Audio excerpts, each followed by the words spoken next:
Assalamualaikum warahmatullahi wabarakatuh. Perkenalkan, nama saya Nur Aini dari Prodi Ilmu Kelautan, ingin menjelaskan mengenai plankton. Plankton merupakan sekelompok biota akuatik baik hewan maupun tumbuhan yang hidup melayang dan mengapung secara pasif di permukaan perairan, serta penyebarannya dipengaruhi oleh arus walaupun sangat lemah. Menurut Summit 1999, plankton dibagi menjadi dua golongan besar, yaitu fitoplankton atau plankton nabati dan zooplankton atau plankton hewan. Fitoplankton adalah plankton yang menyerupai tumbuhan sehingga mampu melakukan fotosintesis dan merupakan pensuplai utama oksigen terlarut di perairan.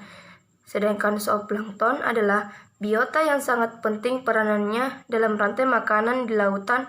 Mereka menjadi kunci utama dalam transfer energi dari produsen ke konsumen pada tingkatan pertama dalam tropik ekologi seperti ikan laut, mamalia laut, penyu, dan hewan terbesar di laut seperti halnya paus pemakan zooplankton. Plankton berperan sebagai produsen primer dan sekunder. Plankton ini juga merupakan sumber makanan bagi organisme hidup yang ada di perairan.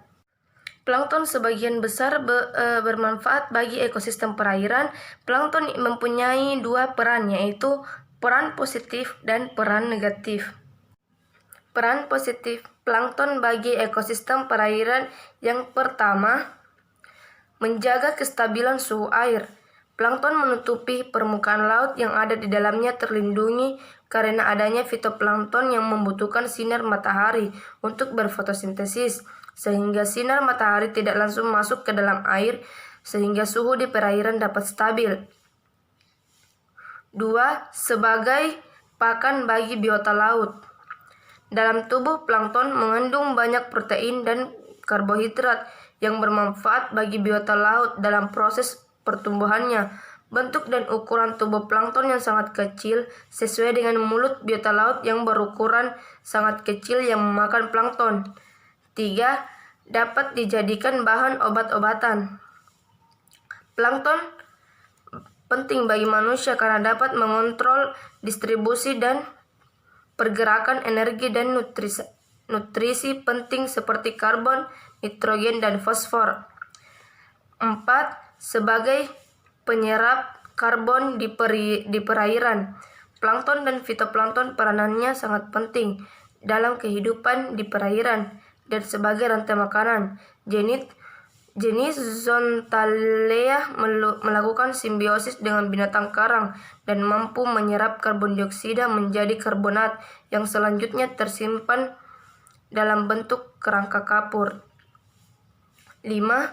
Plankton dapat menurunkan zat beracun dalam perairan dengan cara mengikat zat-zat beracun juga timba logam dan dari pabrik maupun besi yang berkarat yang jatuh ke dalam perairan yang terkandung di perairan tersebut lalu mengendap di bawah dasar perairan. Peranan negatif plankton bagi perairan. 1. Fitoplankton menyebabkan blooming. Blooming merupakan fenomena yang terjadi akibat ledakan perkembangan yang begitu cepat dari sejenis fitoplankton.